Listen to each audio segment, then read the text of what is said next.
It was just after last light on a September evening when Forest Ranger Wade Kessler stood on the boat launch at Fourmile Lake and watched something move along the tree line on the far shore that he still, years later, cannot explain in terms his training gave him any language for. He'd worked that district of national forest for 16 years. He knew Fourmile Lake in every season, the way the water dropped in late summer, the elk that came down to the shallows at dusk, the specific stretch of shoreline where a black bear sow had denned 2 winters running. He knew what belonged there, in the same intimate, cataloged way a person knows the furniture in a house they've lived in for decades. Able to sense when something is out of place before consciously identifying what changed.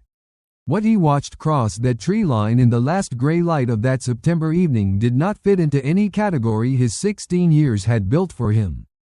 It was upright. It moved with a long, deliberate stride, unhurried, covering maybe 40 yards of open shoreline in a handful of steps before it reached the tree line on the far side and was gone. He watched it through binoculars for perhaps 6 or 7 seconds before it disappeared. And even at that distance, even in fading light, he said the proportions were wrong for anything he could name, too tall, too broad through the shoulders, moving with a gait that had none of the rolling, front-heavy quality of a bear on its hind legs. He stood there for a long moment after it vanished, lowering the binoculars slowly, running through every animal native to that ecosystem in his head, and coming up with nothing that matched what he just watched cross open ground in full view. He said he actually laughed once, quietly, alone on the dock, not from humor, but from the strange, involuntary reaction that sometimes follows watching something your mind can't file anywhere. This is the story of what Wade Kessler saw at Fourmile Lake, and the official report he filed with the Forest Service afterward. A report that, by every account he's been able to piece together in the years since, simply disappeared into the system without so much as an acknowledgment. Before we get to what happened to that report, you need to understand exactly what kind of witness Wade Kessler is, because his account carries a different weight than most. Wade was 38 years old at the time of the sighting. A career Forest Service employee who'd worked his way up from seasonal trail crew to full-time district ranger over the better part of 2 decades. Part of his job, explicitly, was wildlife monitoring, logging animal activity, tracking den sites, documenting unusual behavior patterns for the district's annual wildlife reports. He was, in a very direct professional sense, exactly the kind of person whose job depended on correctly identifying what he saw in the woods. His annual performance reviews, for over a decade, had specifically praised his wildlife documentation as thorough and reliable, the kind of detail that mattered little until it suddenly mattered enormously. This distinction matters enormously to how the story has been received by people who've heard it. A hiker or a hunter reporting something strange can be met, fairly or not, with questions about their outdoor experience, their familiarity with wildlife, whether stress or unfamiliarity with the terrain shaped what they thought they saw. Wade Kessler doesn't fit that profile, correctly identifying animals from a distance, in poor light, under difficult conditions, was quite literally the professional skill he'd spent 16 years developing and being evaluated on. Colleagues who've spoken about him, when the story has come up informally over the years, consistently describe him the same way: careful, understated, not the sort of person prone to embellishment even in casual conversation, let alone in a document with his name and badge number attached to it.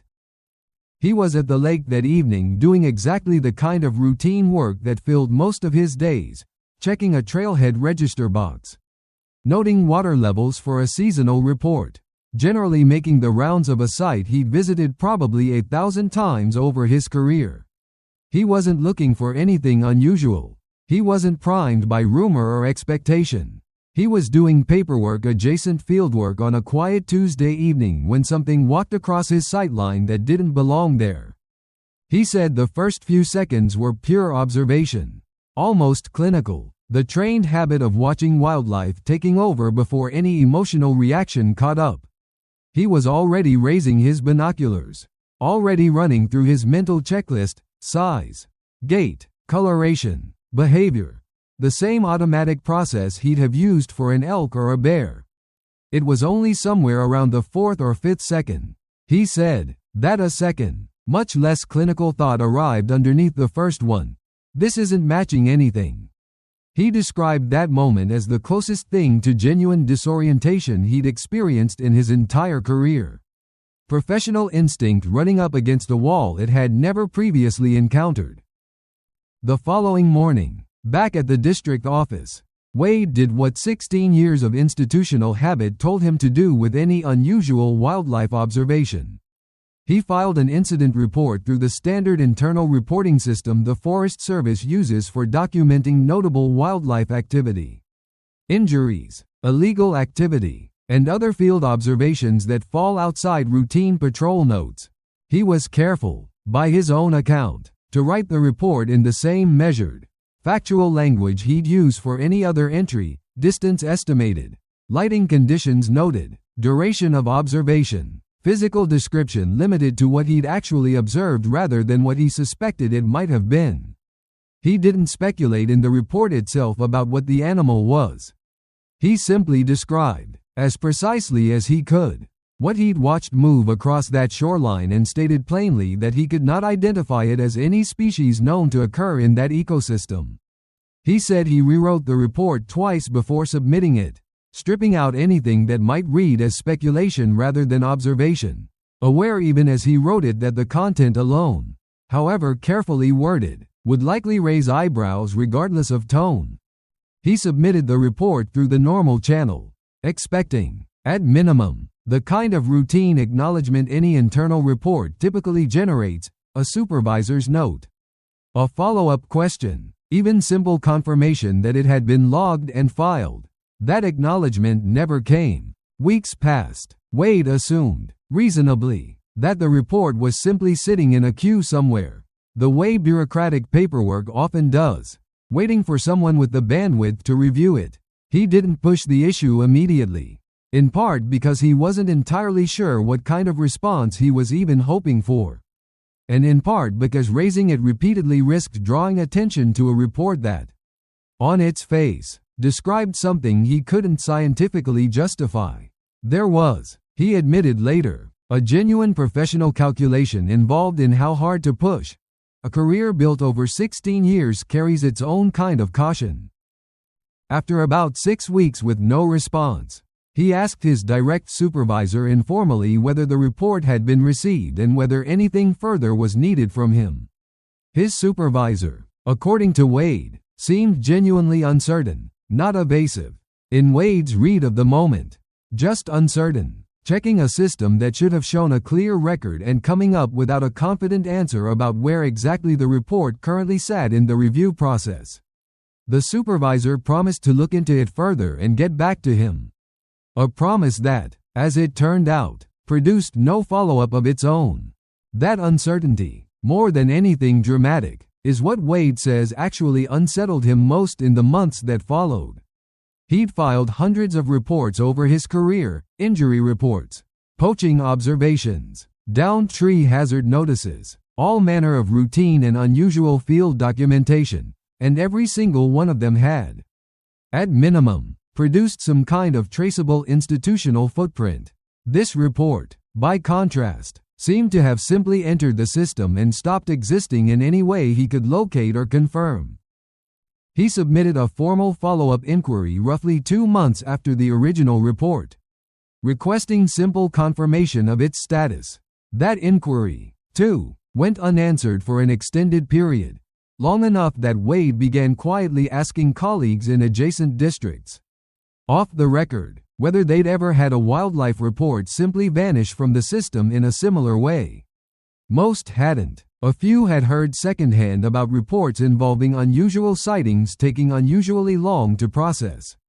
But no one Wade spoke to could point to a comparable case of total, sustained silence. One older colleague, nearing retirement, told him half-jokingly that in nearly 30 years with the agency, he'd learned that some reports simply had a way of not wanting to be found.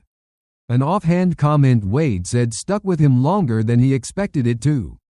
That comment led Wade, over the following year, to ask a somewhat broader question among trusted colleagues across several districts, not specifically about his own sighting, but about whether anyone had ever heard of unusual wildlife reports in general being handled differently than routine ones.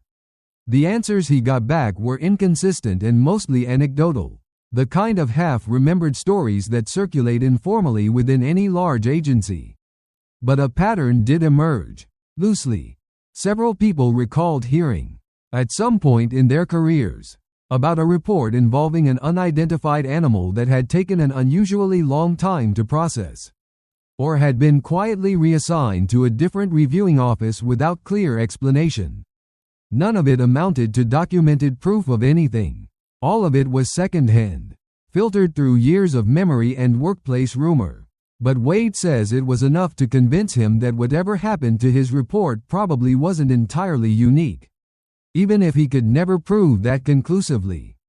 Nearly 4 months after the original filing, Wade finally received a brief, generic acknowledgment, not a substantive response addressing the content of his report, but a short administrative note confirming that a report matching his description had been received and was, in the language of the note, under internal review. No timeline was given for what that review would produce, and no further communication followed, as of the most recent point in this story that's been documented. Years after the original filing, Wade has never received any additional information, explanation, or closure regarding what happened to his report after that single acknowledgement. Fourmile Lake itself sits in a remote section of national forest, accessible by a single unpaved access road that sees limited traffic outside of hunting season and the handful of anglers who make the drive for its reputation as a productive but underfished lake. The surrounding terrain is steep, heavily forested, and connects to tens of thousands of acres of largely roadless wilderness extending well beyond the district Wade worked. It is, by any reasonable measure, exactly the kind of remote, low human traffic environment where an unusual species, if one existed in that region at all, would be most likely to persist without regular human contact. Cell service at the lake itself is unreliable at best, and the nearest paved road sits roughly 9 miles distant by the access route. A detail Wade says matters more than people realize when trying to picture how genuinely isolated that shoreline is after dark. Wade wasn't the only person, it turned out, to describe something unusual at or near that lake, though he didn't learn about the other accounts until well after his own sighting. A hunter, interviewed independently by a local outdoors writer researching an unrelated story roughly 2 years earlier, described hearing what he called wood knocking sounds near that same lake on multiple occasions during a week-long elk hunt, a sharp, deliberate striking sound against tree trunks that he couldn't attribute to any woodpecker or natural cause he was familiar with. And that seemed, in his account, to respond to sounds he made himself, almost like an answer. The hunter, by the writer's account, was an experienced outdoorsman with no prior interest in cryptid folklore, and had initially mentioned the sounds only as an odd aside about that particular hunting trip. The hunter's full account, as later relayed to Wade, included more detail than the writer's original notes had captured. He described hearing the knocking on 3 separate mornings during the same week, always before first light, always from roughly the same direction across a drainage he never actually approached directly. On the 3rd morning, he said, he'd struck a dead branch against a tree himself, half as a joke to his hunting partner, and received what he described as a delayed but clear answering knock from somewhere across the drainage, a response that unsettled both men enough that they packed out a day earlier than planned. And detail the hunter reportedly downplayed at the time but never fully explained to his satisfaction afterward. That account had never been formally documented anywhere beyond the outdoors writer's personal notes, and Wade only learned about it secondhand, years after his own sighting, through a mutual acquaintance who remembered the story once Wade's own account began quietly circulating among people he trusted. When Wade eventually tracked down the outdoors writer directly, The writer confirmed the account matched what he remembered being told, though he noted he'd never considered it significant enough to include in the piece he'd originally been researching. Wade has his own theories about the silence surrounding his report, and he's careful, in every conversation about it, to distinguish between what he actually knows and what he merely suspects. He does not believe, he's said explicitly, that there's some grand deliberate cover-up orchestrated at a high level, that explanation, in his experience of how government bureaucracy actually functions, gives the system more coordination and intentionality than he's generally observed it capable of. His more measured theory is something closer to institutional avoidance rather than active suppression, that a report describing an unidentifiable, potentially embarrassing observation, filed by an otherwise credible employee, may simply generate enough internal uncertainty about how to categorize or respond to it that it gets quietly set aside rather than actively addressed.